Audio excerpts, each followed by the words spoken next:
ইন্না ফি খালকিস সামাওয়াতি ওয়াল আরদি ওয়াখতিলাফিল লাইলি ওয়ান নাহার, নিশ্চয়ই আসমান এবং জমিনের সৃষ্টির মধ্যে, ইন্না ফি খালকিস সামাওয়াতি ওয়াল আরদ, নিশ্চয় আসমান এবং জমিনের সৃষ্টির মধ্যে, ওয়াখতিলাফিল লাইলি ওয়ান নাহার, এবং রাত্র দিনের পালা পরিবর্তনের মধ্যে, ওয়াল ফুলকিল্লাতী তাজরি ফিল বাহর, এবং ওই সমস্ত নৌযান যেইগুলো সাগরে চলাচল করে, সমুদ্রে চলাচল করে, তাজরি ফিল বাহরি বিমা ইয়ানফাউন নাস, মানুষের উপকারী বস্তুসমূহ নিয়ে সাগরে চলাচল করে, এই সমস্ত নৌযানের মধ্যে, ওয়ামা আনজালাল্লাহু মিনাস সামাই মিন মাইন, এবং আল্লাহ তাআলা আসমান থেকে যেই বৃষ্টি বর্ষণ করেন, যেই বাড়ি বর্ষণ করেন, ফাআহইয়া বিহিল আরদ বা'দা মাউতিহা, যেই বৃষ্টির মাধ্যমে, যেই পানির মাধ্যমে আল্লাহ তাআলা মৃত হয়ে যাওয়া জমিনগুলোকে তাজা করে তোলেন, জীবিত করে তোলেন। ফাআহইয়া বিহিল আরদ বা'দা মাউতিহা, মৃত হয়ে যাওয়া জমিনগুলোকে তাজা করে তোলেন। এই বৃষ্টির মধ্যে, এই পানির মধ্যে, ওয়া তাসরিফির রিয়াহি ওয়াস সাহাবিল মুসাখখার, ওয়া তাসরিফির রিয়াহ, এবং বাতাসের দিক পরিবর্তনের মধ্যে, ওয়াস সাহাবিল মুসাখখার বাইনাস সামাই ওয়াল আরদ, এবং আসমান জমিনের মধ্যে যেই মেঘমালাটা আল্লাহ তাআলা অনুগত করে দিয়েছেন, ওই মেঘমালার মধ্যে লাআয়াতিল লিকাওমিন ইয়াকিলুন, এতক্ষণ পর্যন্ত আল্লাহ যা বললেন এই সবগুলোর মধ্যে আল্লাহ তাআলা বলতেছেন লাআয়াতিল লিকাওমিন ইয়াকিলুন, যারা বুঝে, যারা জানে, যারা বুঝার চেষ্টা করে, বুদ্ধিমান জাতি, এই বুদ্ধিমান জাতির জন্য নিদর্শন রয়েছে। বলেন সুবহানাল্লাহ। তো এখানে আমরা কয়টা জিনিস পাইলাম? আল্লাহ তাআলা বললেন নিশ্চয় আসমান জমিনের সৃষ্টির মধ্যে, ইন্না ফি খালকিস সামাওয়াতি ওয়াল আরদ, নিশ্চয় আসমান জমিনের সৃষ্টির মধ্যে, এবং রাত্র দিনের পালা পরিবর্তনের মধ্যে, রাতের পর দিন আসে, দিনের পর রাত, আবার দিনের পর রাত, রাতের পর আবার দিন, এভাবে ধারাবাহিকভাবে চলতে থাকে রাত দিনের পালা পরিবর্তন। তো আসমান জমিনের সৃষ্টি, রাত দিনের পালা পরিবর্তন, আল্লাহ তাআলা আসমান থেকে যেই বৃষ্টি বর্ষণ করেন, এই বৃষ্টির মধ্যে, যেই বৃষ্টির পানির মাধ্যমে যেই জমিনটা অনুর্বর হয়ে যায়, যেই জমিনটা মৃত হয়ে যায়, ওই মৃত জমিনকে আল্লাহ তাআলা বৃষ্টির পানির মাধ্যমে জীবিত করে দেন।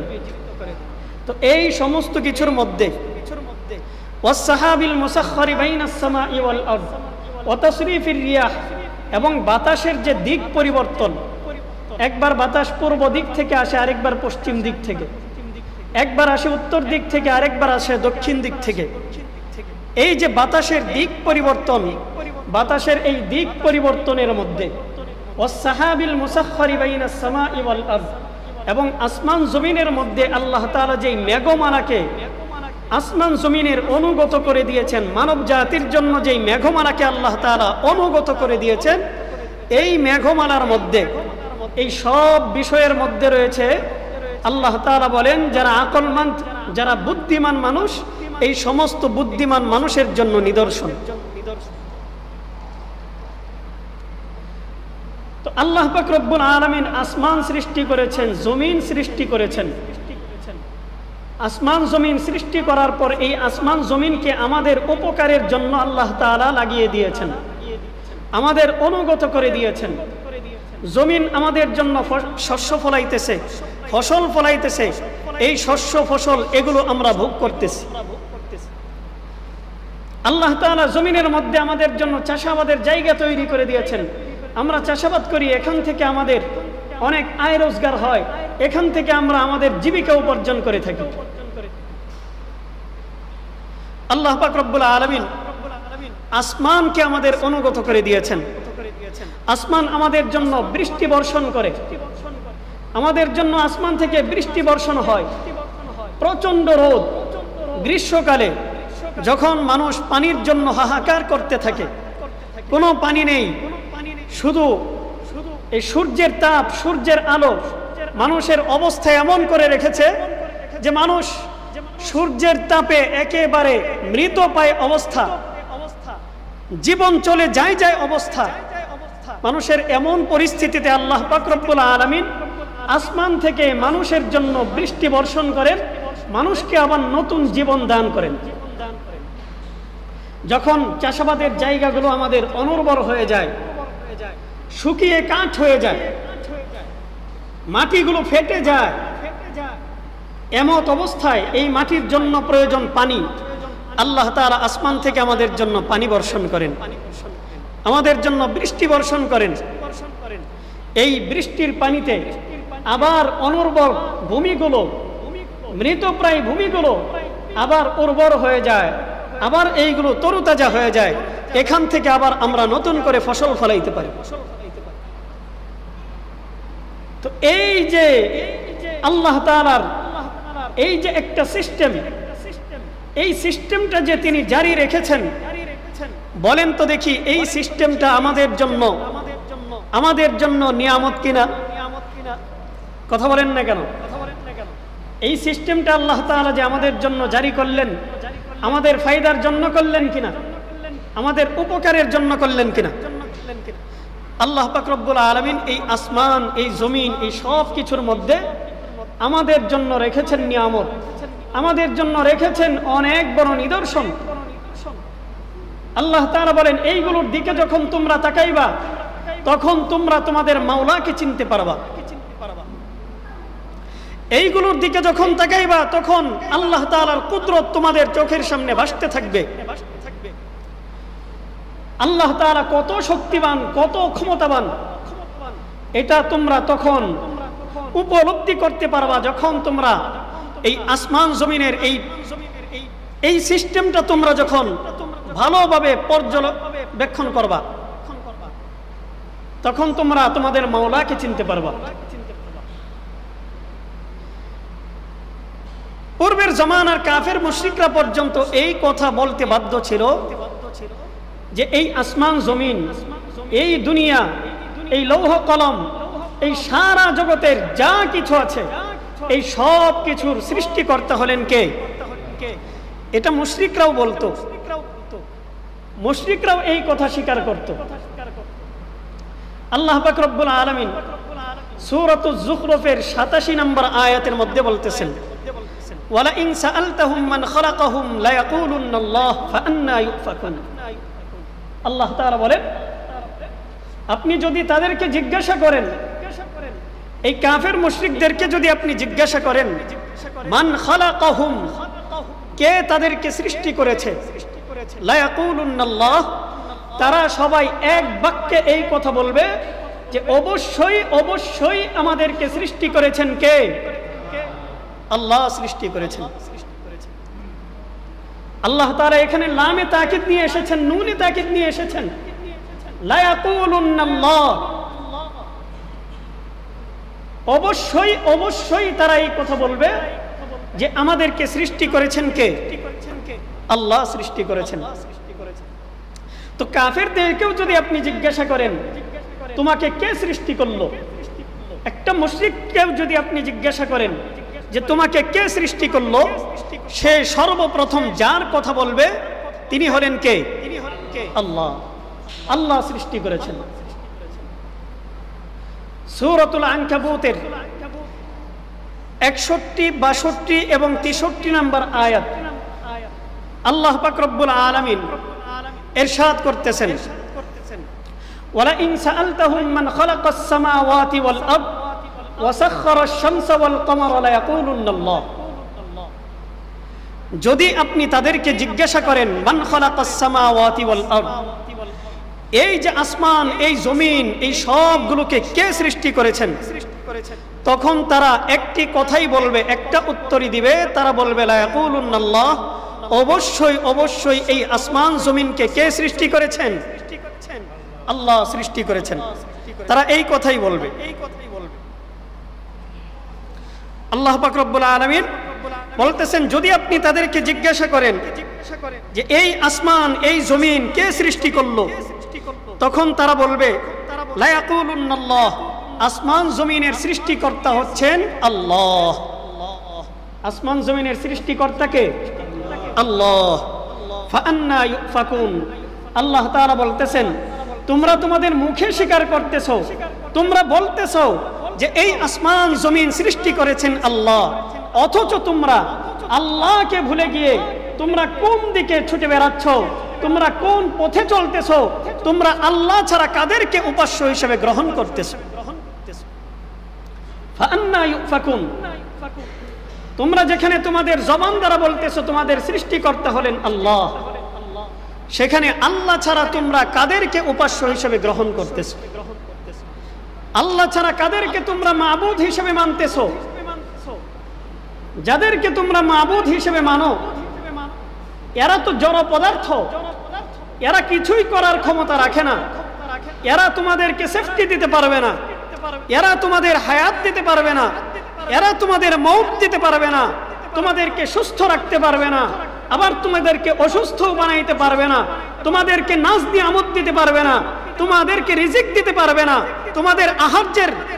তোমাদেরকে আহার্যের প্রয়োজন মিটাইতে পারবে না, তোমাদের যত ধরনের প্রয়োজন আছে, যত হাওয়াইজ আছে, এইগুলো পূরণ করার মতো বিন্দু মাত্র সামর্থ্য এদের নাই। তোমরা কি এই ধরনের জড় পদার্থকে মাবুদ হিসেবে মানো? এদেরকে তোমরা মাবুদ হিসেবে বিশ্বাস করো, যারা তোমাদের কোনো উপকার করতে পারবে না অথবা তোমাদের কোনো ক্ষতি করতে পারবে না, এদেরকে তোমরা তোমাদের মাবুদ হিসেবে মানো। আল্লাহ পাক রব্বুল আলামিন বলেন যে এই কাফের মুশরিকদেরকে যদি জিজ্ঞাসা করেন যে আসমান জমিনের সৃষ্টিকর্তাকে, এরাও এই কথা বলতে বাধ্য যে আসমান জমিনের সৃষ্টিকর্তা হলেন কে? আল্লাহ। আল্লাহ তাআলা আসমান জমিন সৃষ্টি করেছেন। আল্লাহ পাক রব্বুল আলামিন এরপরে 62 নম্বর আয়াতে বলতেছেন আল্লাহু ইয়াবসুতুর রিজকা লিমান ইয়াশাউ মিন ইবাদিহি ওয়া ইয়াকদিরু লাহু। আল্লাহ পাক রব্বুল আলামিন তার বান্দাদের মধ্য থেকে যার জন্য ইচ্ছা, তিনি যার জন্য ইচ্ছা করেন রিজিককে প্রশস্ত করে দেন, আবার যার জন্য ইচ্ছা করেন রিজিককে সংকীর্ণ করে দেন। আল্লাহ তাআলা চাইলে রিজিক প্রশস্ত করে দিতে পারেন, আবার আল্লাহ চাইলে রিজিককে সংকীর্ণ করে দিতে পারেন। ক্ষমতার মালিক কে? আরো জোরে বলেন, ক্ষমতার মালিক কে? আল্লাহ তাআলা চাইলে আপনাকে আমাকে রিজিক দিয়ে ধন্য করতে পারেন, আবার আপনাকে আমাকে রিজিক না দিয়ে সংকুচিত করে রাখতে পারেন। ক্ষমতা আছে কার? আল্লাহ। আল্লাহ পাক রব্বুল আলামিন বলেন আল্লাহু ইয়াবসুতুর রিজকা লিমান ইয়াশাউ মিন ইবাদিহি ওয়া ইয়াকদিরু লাহু। আল্লাহ তাআলা তার বান্দাদের মধ্য থেকে যাকে ইচ্ছা রিজিক প্রশস্ত করে দেন, আর যার জন্য ইচ্ছা রিজিক সংকীর্ণ করে দেন। ইন্নাল্লাহা বিকুল্লি শাইইন আলিম। আল্লাহ তাআলা সর্ব বিষয়ে সম্যক অবগত, আল্লাহ তাআলা সব বিষয়ে জানেন। আল্লাহ তাআলার ইলম অপরিসীম। আল্লাহ তাআলা এই 7 তবক আসমানের উপর কি আছে সব কিছু তিনি জানেন। জমিনের নিচে কি হচ্ছে না হচ্ছে সেটাও তিনি জানেন। একটা সামান্য পিপিলিকা তার পায়ের চলাচল, গভীর রাত্রিতে অন্ধকার রজনীতে, যেই অন্ধকার রজনীতে আমরা ফর্সা কোনো জিনিসও দেখতে পাই না, এমন অন্ধকার রজনীতে একটা কালো পিপিলিকা, ছোট্ট পিপিলিকা, এই পিপিলিকার যে পদচারণা, পিপিলিকা যে চলতেছে, আল্লাহ তাআলা এই পিপিলিকার চলন বলনও দেখেন এবং শুনেন, জানেন। এই পিপিলিকার পায়ের আওয়াজও আল্লাহ তাআলার কান পর্যন্ত পৌঁছায়। আল্লাহ পাক রব্বুল আলামিন হলেন সেই সত্তা যিনি তার মাখলুকাতের সব বিষয়েই জানেন। তার সমস্ত সৃষ্টি জীব সম্পর্কে তিনি কোনো কিছুতেই অনবগত নন, বরং সব বিষয়েই তিনি অবগত। সৃষ্টি জীবের প্রত্যেকটা বিষয়েই তিনি জানেন। এমনকি একই সঙ্গে তিনি তার সমস্ত মাখলুকাতের সব বিষয়ে জানেন। এমন না তিনি এক সময় এক সৃষ্টি নিয়ে ব্যস্ত থাকার কারণে আরেক সৃষ্টির প্রতি তার কোনো খেয়াল থাকে না, বরং আল্লাহ হলেন এমন সত্তা যিনি একই সঙ্গে তার সারা দুনিয়ার সমস্ত মাখলুকাতের প্রতি তিনি দৃষ্টি রাখেন। সমস্ত মাখলুকাতের সব বিষয় তিনি একই সাথে জানেন। আল্লাহ হলেন এমন এক সত্তা। তো রিজিক দেওয়ার মালিককে আল্লাহ পাক রব্বুল আলামিন হচ্ছেন রিজিক দেওয়ার মালিক। আবার রিজিক চাইলে কেড়ে নিতে পারেন কে? তো আল্লাহ চাইলে আপনাকে আমাকে রিজিক দান করতে পারেন, আবার তিনি চাইলে আপনার আমার কাছ থেকে রিজিক ছিনিয়ে নিতে পারেন। আল্লাহ তাআলা চাইলে আপনাকে আমাকে সম্পদ দিতে পারেন, তিনি চাইলে ধনী বানাইতে পারেন, আবার মুহূর্তের মধ্যে তিনি চাইলে ফকির বানিয়ে দিতে পারেন। এই সবের মালিক কে? আল্লাহ। গতকাল দেখলাম শাহবাগের মোড়ে একটা সাইনবোর্ড লাগানো। সাইনবোর্ডের মধ্যে লেখা যে বিক্ষোভ মুক্ত ঘোষিত এলাকা, বিক্ষোভ মুক্ত ঘোষিত এলাকা। নিচে আবার একটা হাদিস দিয়ে দিছে, জামিয়া তিরমিজি 2328 নম্বর হাদিস। হাদিস এর তর্জমা দেখলাম এইভাবে লিখে রাখছে যে যে ব্যক্তি ভিক্ষার দরজাকে খুলে দেয় আল্লাহ তাআলা তার জন্য অভাবের দরজা খুলে দেন। যেই ব্যক্তি ভিক্ষার দরজা কি করে দেয়? খুলে দেয়, আল্লাহ তাআলা তার জন্য অভাবের দরজা খুলে দেন। মানে যেই ব্যক্তি ভিক্ষা করে আল্লাহ তাআলা তার অভাব বাড়িয়ে দেন। হাদিস জামিয়া তিরমিজি। তখনই আমি সাথে সাথেই এই হাদিস সার্চ দিয়ে বের করলাম যে আসলেও হাদিসের মধ্যে কি বলা আছে আমার দেখতে হবে। কারণ আমাদের দেশটা হলো এমন এক দেশ, এখানে কোরআন হাদিসের অপব্যাখ্যা এত বেশি হয় যেটা কল্পনাও করা যাবে না। আবার কোরআন হাদিসের সঠিক ব্যাখ্যা হয়, কিন্তু এক অংশ বাদ দিয়ে আরেক অংশের ব্যাখ্যা হয়। এরকম হয় কি হয় না? এক অংশ বাদ দিবে, মানে আপনার স্বার্থের সাথে যেটা যাবে আপনি ওইটা রাখবেন, আর স্বার্থের বাইরে যেটা যাবে ওইটা বাদ দিবেন। এই হচ্ছে আমাদের অবস্থা, যেটা পূর্বের জমানার কাফের মুশরিকদের মতোই। তাই কাফের মুশরিকরাও এমনই ছিল। নবীজি সাল্লাল্লাহু আলাইহি ওয়াসাল্লামের সামনে ইহুদিরা তাওরাত নিয়ে আসতো, খ্রিস্টানরা ইনজিল নিয়ে আসতো, রাসূলের সামনে পাঠ করত। তো তারা মনে করত নবীজি মুহাম্মদ তো একজন উম্মি, নবীজি তো উম্মি, তিনি দুনিয়ার কারো কাছ থেকে শিক্ষা লাভ করেন নাই। দুনিয়ার যে আক্ষরিক জ্ঞান, এই আক্ষরিক জ্ঞান আমাদের নবীজির ছিল না, কিন্তু তিনি ছিলেন সারা দুনিয়ার সমস্ত মাখলুকাতের উপর সবচাইতে বড় জ্ঞানী। সবচাইতে বড় জ্ঞানী ছিলেন আমার নবী মুহাম্মদুর রাসূলুল্লাহ সাল্লাল্লাহু আলাইহি ওয়াসাল্লাম। তিনি সবচাইতে বড় জ্ঞানী ছিলেন, কিন্তু তিনি দুনিয়ার আক্ষরিক জ্ঞান জানতেন না। এখন এরা মনে করত তাওরাত ইনজিলের এই কিতাবের আক্ষরিক জ্ঞান যেহেতু মুহাম্মাদের নাই, অতএব মুহাম্মাদের সামনে গিয়া আমি তাওরাতের ইবারত করব একরকম, তর্জমা করব আরেক রকম, বাস মুহাম্মদ তো এখানে মনে করবে যে না তাওরাতের মধ্যে মনে হয় এমনই আছে, তাওরাতের মধ্যে কি আছে এমনই আছে। তো তারা কিছু বাদ দিত আর কিছু পড়তো, এক লাইন বাদ দিয়া মাঝখানের এক লাইন, উপরের মনে করেন এক লাইন পড়ছে, মাঝখানের এক লাইন বাদ দিছে, এরপরে আবার নিচের দিক থেকে পড়ছে। এই মাঝখানে যে বাদ দিল, কেন বাদ দিছে? বাদ দিছে এই জন্যই কারণ মাঝখানেরটা পড়লে সে ধরা খাবে, কারণ মাঝখানেরটার উপর আমল করা তার জন্য একটু কঠিন। মাঝখানেরটার উপর যদি আমল করতে যায় তাহলে তার দেখা যায় যে তার স্বার্থের মধ্যে আঘাত লাগে, এই জন্য সে এইগুলো আমল করে না। তো যেটার উপর আমল করে না সে ওইটা পড়ে নাই, যেটার উপর আমল করে ওইটা পড়ছে, মানে তার স্বার্থ অনুযায়ী যেটা মোটামুটি মুনাসিব মনে হয়েছে ওইটা সে পড়ছে। রাসূল করিম সাল্লাল্লাহু আলাইহি ওয়াসাল্লাম তিনি যদিও আক্ষরিক জ্ঞান জানতেন না, তাই বলি কি সাহাবায়ে কেরামের মধ্যে আক্ষরিক জ্ঞান জাননেওয়ালা কোনো সাহাবী ছিলেন না? ছিলেন না? সাহাবায়ে কেরামকে ডাকতেন, দেখো তো আসলে এই যে এমনি এমনি পড়লো, এখানে কি এইভাবে লেখা আছে? সাহাবায়ে কেরাম বলতেন, ইয়া রাসূলুল্লাহ, এই ধোঁকাবাজি করছে। এই কি করছে? ধোঁকাবাজি করছে। এই এক অংশ বাদ দিয়ে আরেক অংশ পড়ছে। তো এই ধরনের নেচার, এই ধরনের স্বভাব আমাদের এই জমানাতেও মানুষের আছে। এরা কোরআন হাদিসের এক অংশ পড়ে আরেক অংশ বাদ দেয়। যেমন কোরআনুল কারীমের মধ্যে একটা আয়াতের অংশ আছে, রব্বি জিদনি ইলমা। এর সাবলীল তর্জমা যদি আমরা করতে যাই তাহলে তার তর্জমা হলো, অর্থ হলো, বাংলা অনুবাদ হলো যে রব্বি, হে রব, জিদনি ইলমা, আপনি আমার জ্ঞান বাড়িয়ে দিন।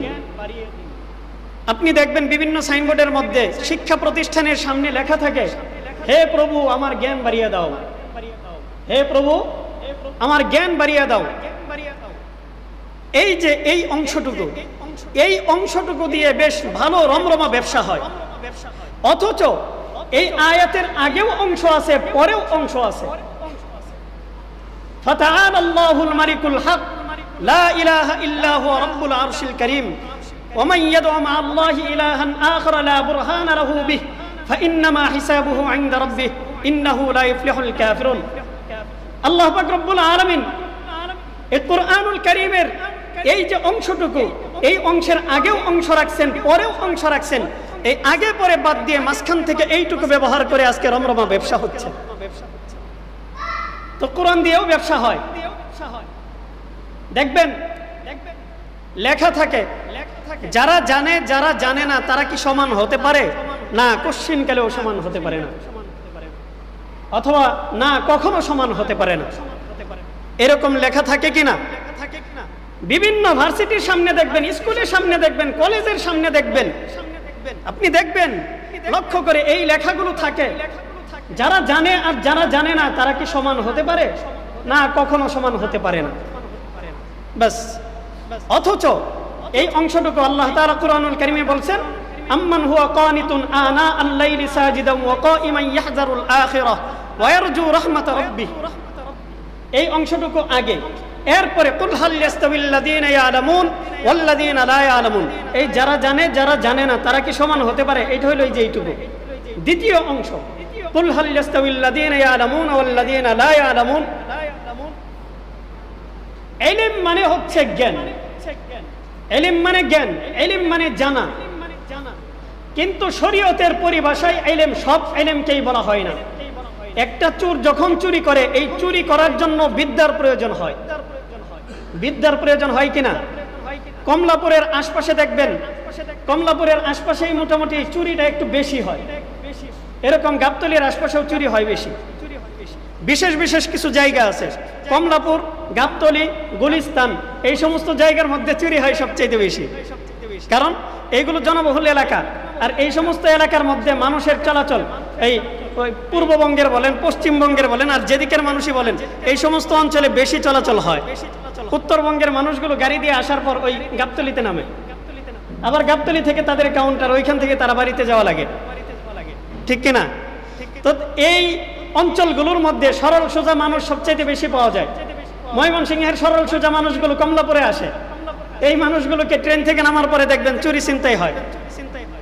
তো এই যে চুরি করে, ছিনতাই করে, এই যারা চুরি ছিনতাই করে, এই চোরগুলোর জন্য আলাদা কিন্তু একটা ট্রেনিং ক্যাম্প আছে, ওদের কিন্তু প্রশিক্ষণ কেন্দ্র আছে, ওইখানে তাদেরকে প্রশিক্ষণ নেওয়া লাগে, চুরির উপর প্রশিক্ষণ। তাহলে চিন্তা করেন, চোরের জন্য শিক্ষা প্রতিষ্ঠান আছে। তো চুরি করার জন্য আপনার কিছু জ্ঞান লাগবে, কিছু বুদ্ধি লাগবে, আপনার মেধা খাটানো লাগবে। এই চুরি বিদ্যাটাও তো একটা বিদ্যা। এখন কি আপনি ইলম বলতে এই চুরি বিদ্যাকে ইলম বলবেন? কথা বলেন না কেন? এখন যদি চুরি ইলমের কথা বলা হয়, জ্ঞানের কথা বলা হয়, তাহলে এই চোর যে জ্ঞান লাভ করলো, এই জ্ঞানটাকে আপনি জ্ঞান বলবেন? কিন্তু শাব্দিক অর্থে তো সবই জ্ঞান, কিন্তু পারিভাষিক অর্থে যখন আপনি বিশ্লেষণ করতে যাবেন, তখন এটা জ্ঞানের আওতা থেকে বের হয়ে যাবে। ঠিক এই রকম ভাবে আল্লাহ তাআলা যে কোরআনের মধ্যে বলছেন, যারা জানে আর যারা জানে না, এই আয়াতের তর্জমা যেইভাবে করা হয়, স্বাভাবিকভাবে মুফাসসিরিনে কেরাম বলেন এইভাবে তর্জমা করাটাও ঠিক না, যে যারা জানে যারা জানে না তারা কি সমান হতে পারে। এইভাবে তর্জমা না করে তর্জমা তার বাবার্থ দিয়ে করতে হবে, এইভাবে তর্জমা করলে সবচাইতে সুন্দর হবে। আমার উস্তাদ মাওলানা হাবিবুল্লাহ মাহমুদ কাসেমি হুজুর এইভাবে তর্জমা করতেন যে যাদের কাছে দ্বীনের ইলম আছে আর যাদের কাছে দ্বীনের ইলম নাই তারা কি সমান হতে পারে? কথা বুঝাইতে পারলাম? যারা জানে যারা জানে না তারা কি সমান হতে পারে? এইভাবে তর্জমা করলে আপনার এখানে চোর আসবে, বাটপাড়া আসবে, ছিনতাইকারী আসবে, ডাকাতেরা আসবে, সবই আসবে। যারা জানে যারা জানে না তারা কি সমান হতে পারে? এখন চোরেও তো একটা জ্ঞান জানে, ডাকাতেরা একটা জ্ঞানের বিষয় জানা আছে। তো এইভাবে তর্জমা করলে স্বাভাবিকভাবে সবকিছুই চলে আসে। কিন্তু যখন আপনি তর্জমা করবেন তার বাবার্থ দিয়ে, যে যাদের কাছে দ্বীনের ইলম আছে আর যাদের কাছে দ্বীনের ইলম নাই এরা কি কখনো সমান হতে পারে, তখন কিন্তু স্পষ্ট হয়ে যায়, সবকিছু ক্লিয়ার হয়ে যায় যে না, যাদের কাছে দ্বীনের ইলম আছে তারা তো সর্বশ্রেষ্ঠ, যাদের কাছে দ্বীনের ইলম আছে তারা আল্লাহ তাআলার মাহবুব, তারা আল্লাহর সবচাইতে প্রিয় বান্দা। অতএব যাদের কাছে ইলম আছে, দ্বীনের ইলম আছে তাদের মধ্যে এবং যাদের মধ্যে দ্বীনের ইলম নাই তাদের মধ্যে আসমান জমিনের বিস্তর পার্থক্য, যেটা আল্লাহর হাবিবের হাদিসের মাধ্যমে আমরা বুঝতে পারি। রাসূল হাদিসের মধ্যে বলেছেন, ফজলুল আলিমি আলাল আবিদ কাফদলি আলা আদনাকুম, তোমাদের মধ্যে সবচাইতে নিম্নমানের যেই ব্যক্তি, ওই ব্যক্তির সঙ্গে আমার মর্তবার যেমন ডিফারেন্স, ওই ব্যক্তির সঙ্গে আমার মর্যাদার যেমন পার্থক্য, এই রকম ভাবে একজন আলেম এবং একজন সামান্য আবেদের মধ্যে এত বিশাল পার্থক্য। একজন আবেদ শুধুমাত্র ইবাদত করে, শুধুমাত্র আমল করে, ফরজ নামাজ পড়ে, নফল নামাজ পড়ে, আওয়াবিন পড়ে, ইশরাক পড়ে, প্রত্যেকটা ইবাদত সে সুন্দরভাবে আদায় করে ঠিক, কিন্তু তার ভিতরে নাই দ্বীনের ইলম। এই রকমের আবেদ একজন আলেমের সঙ্গে যদি আপনি কম্পেয়ার করতে যান তাহলে ওই আলেমের মর্তবা রাসূল বলেন যে আমার মর্তবা যেই রকম উঁচু, একজন আলেমের মর্তবা একজন আবেদের চাইতে এত উঁচু। আল্লাহ তাআলা আলেমকে এত মর্যাদা দিয়েছেন। তো ইলম বলতে, জ্ঞান বলতে শুধুমাত্র সব ধরনের ইলম আপনি ঢালাওভাবে অন্তর্ভুক্ত করে দিলেন, এটা হবে এই আয়াতের সঙ্গে অবিচার, এই আয়াতের সঙ্গে এটা হবে জুলুম। এই আয়াত আপনার কাছ থেকে যা চাচ্ছে আপনি তাই দিতে হবে, এই আয়াত আপনাকে যা বোঝাচ্ছে আপনার তা বোঝাতে হবে। এছাড়া আপনি যদি অপব্যাখ্যা করেন, আপনি যদি ভুল বিশ্লেষণ মানুষের সামনে পেশ করেন, তাহলে এর মাধ্যমে আপনি জালেম হয়ে গেলেন। আল্লাহ তাআলার সামনে আপনাকে কঠিন জবাবদিহিতার সম্মুখীন হওয়া লাগবে। যেই কথা বলতেছিলাম, তো দেখলাম সাইনবোর্ডের মধ্যে এই কথা লেখা যে ভিক্ষুক মুক্ত ঘোষিত এলাকা, এই এলাকার মধ্যে ভিক্ষা করা নিষেধ। তখন হাদিসের ইবারত মানে হাদিসের অর্থ দিয়ে দিছে। হাদিসের অর্থ হলো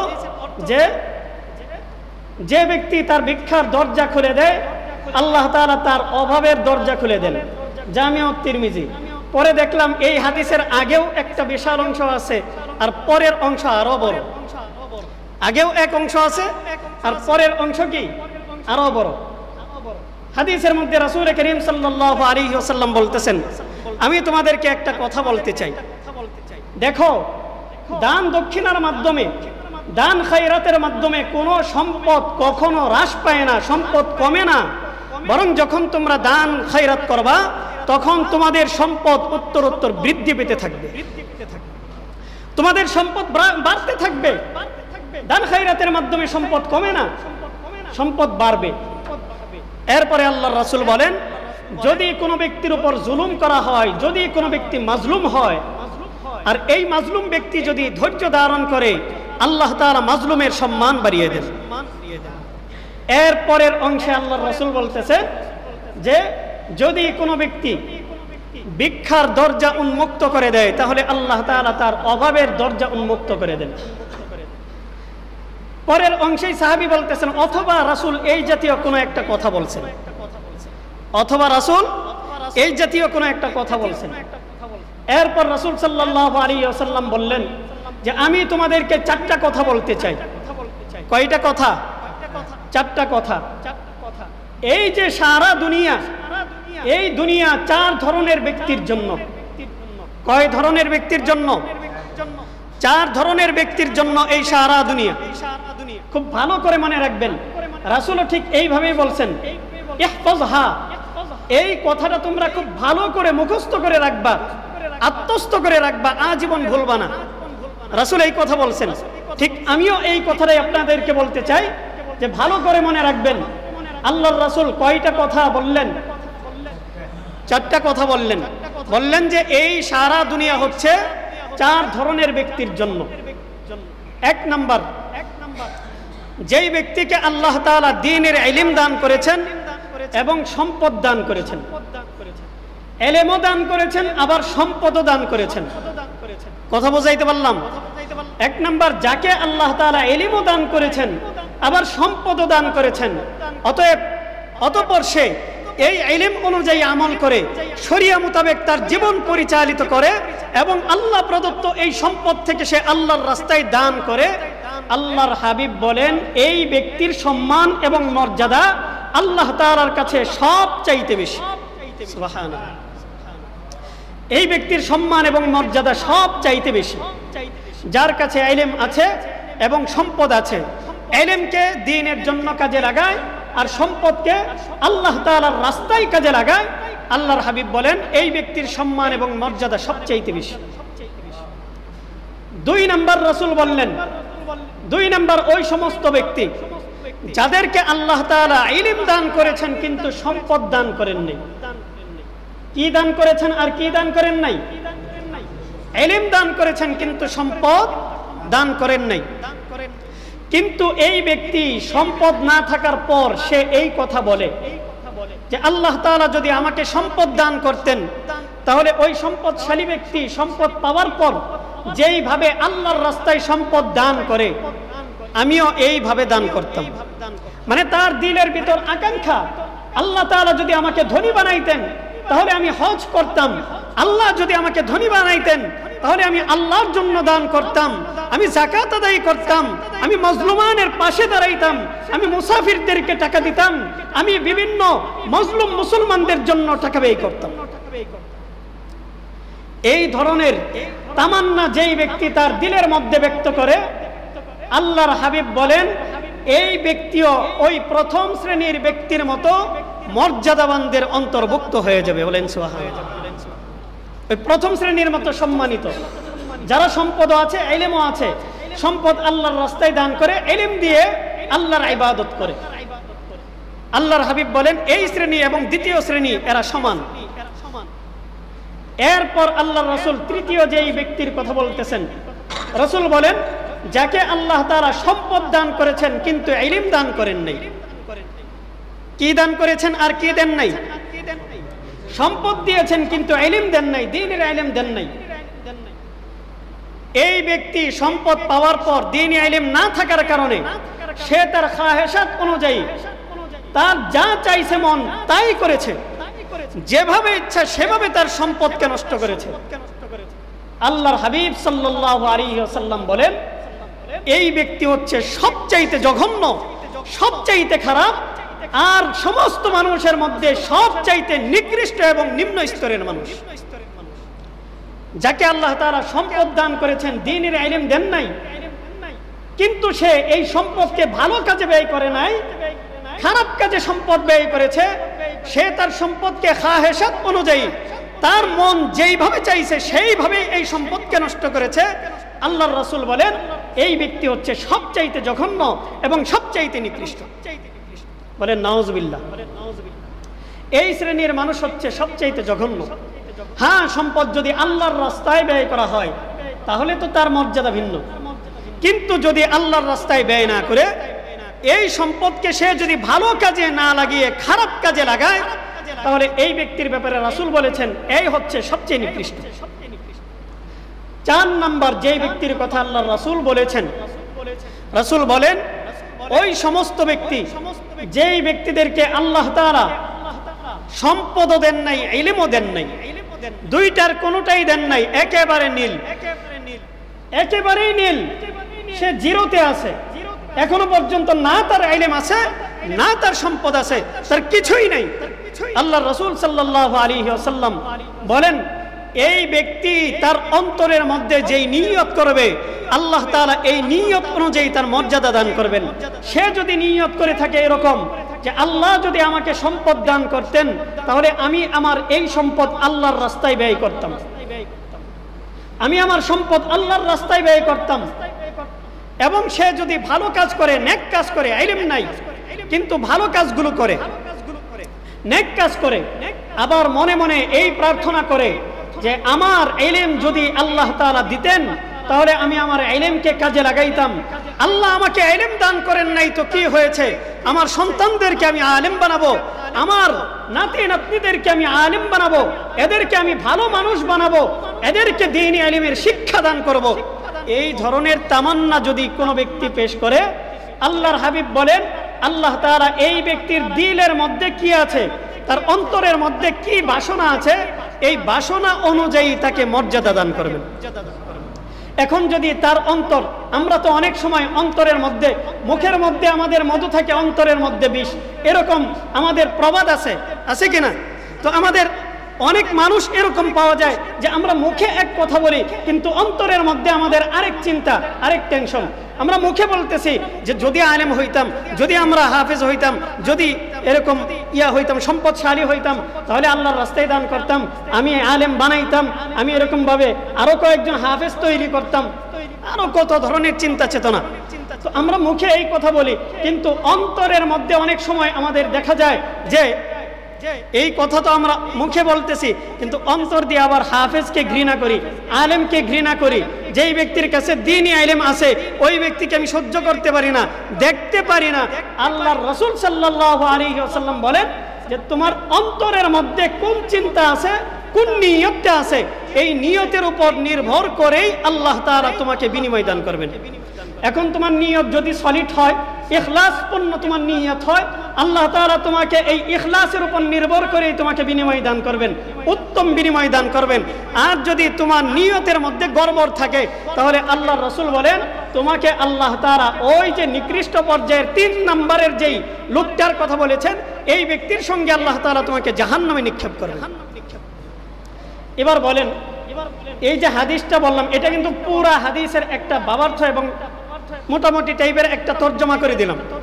তো পুরা হাদিসের এই যে বিশ্লেষণটা করলাম, ওই যে মাঝখানের একটা অংশ, এর আগেও কিন্তু একটা অংশ আছে, আর পরে কিন্তু বিশাল একটা অংশ আছে। আর পুরা হাদিস ঘাটাঘাটি করার পর আমরা মুহাদ্দিসিনে কেরামের কাছ থেকে যেটা জানতে পারি, মুহাদ্দিসিনে কেরাম বলেন এই হাদিসের মাধ্যমে আল্লাহর রাসূল যদি কোনো ব্যক্তি বাধ্য হয়ে তোমার দরবারে আসে হাত পাতে, তাহলে তুমি তাকে তোমার সামর্থ্য অনুযায়ী তাকে সহযোগিতা করবা, তাকে দান করবা। এই ব্যাপারে আল্লাহ রাসূল সাল্লাল্লাহু আলাইহি ওয়াসাল্লাম উৎসাহিত করেছেন। কি করেছেন? আল্লাহর রাসূল উৎসাহিত করেছেন। কিন্তু ওই যে লেখা দেখলাম সাইনবোর্ডের মধ্যে, ওই লেখা আমাদেরকে কি করে? অনুৎসাহিত করে, দান খায়রাতের ব্যাপারে অনুৎসাহিত করে। যদি কোনো ব্যক্তি তার বাধ্য হয়ে তার হাত পাতে আমাদের কাছে, তাহলে এই ব্যক্তিকে কিছু সহযোগিতা করা, এই সহযোগিতা করার ব্যাপারে আমাদেরকে অনুৎসাহিত করে ওই সাইনবোর্ড। ওই সাইনবোর্ড আমাদেরকে কি করে? অনুৎসাহিত করে। ডাইরেক্ট ঘোষিত এলাকা, যে ভিক্ষুক মুক্ত ঘোষিত এলাকা, এই এলাকার মধ্যে কোনো ভিক্ষা চলবে না। এলাকার মধ্যে কি চলবে না? ভিক্ষা চলবে না।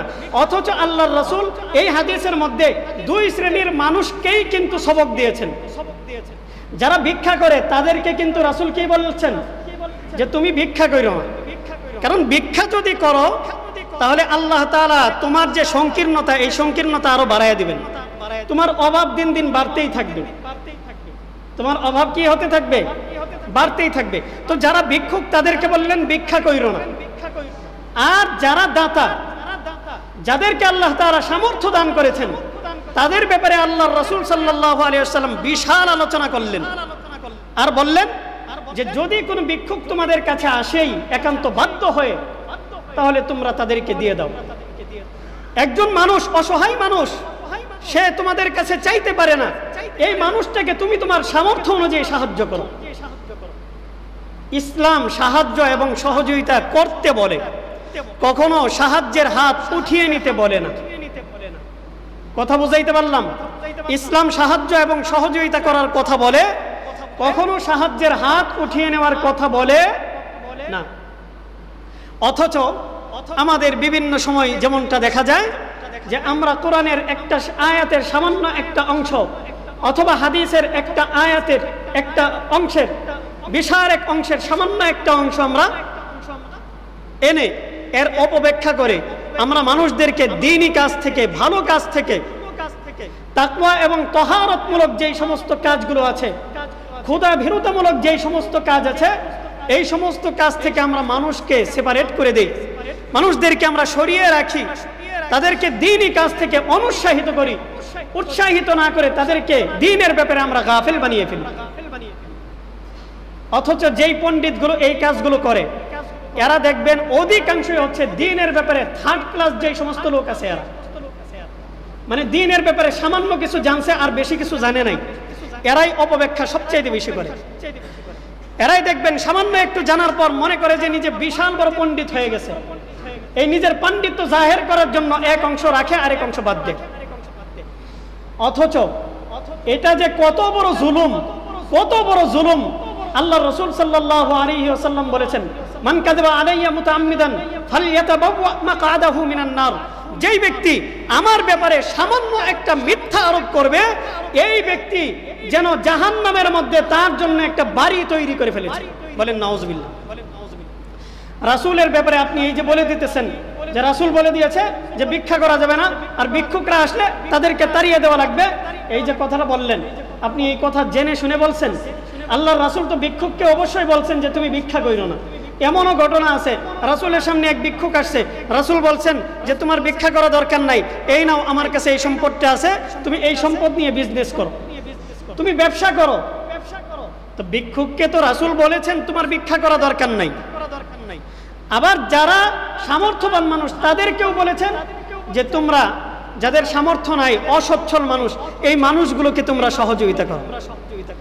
তো দুই শ্রেণীর মানুষকে যাদেরকে যেইভাবে বলা দরকার রাসূল তাদেরকে সেইভাবেই বলেছেন। এই কারণেই বলা হয় ইসলামটা হচ্ছে পূর্ণাঙ্গ একটা ধর্ম। খুঁটিনাটি যাদেরকে যেইভাবে, যেই কথা যেইখানে যাদেরকে বোঝানো দরকার কোরআন সেইভাবেই বলেছে, সেইভাবেই বুঝিয়েছে, রাসূল সেইভাবেই বলেছেন, সেইভাবেই মানুষদেরকে বুঝিয়েছেন। আল্লাহ পাক রব্বুল আলামিন আমাদেরকে এই সমস্ত বিষয়গুলো বোঝার এবং আমল করার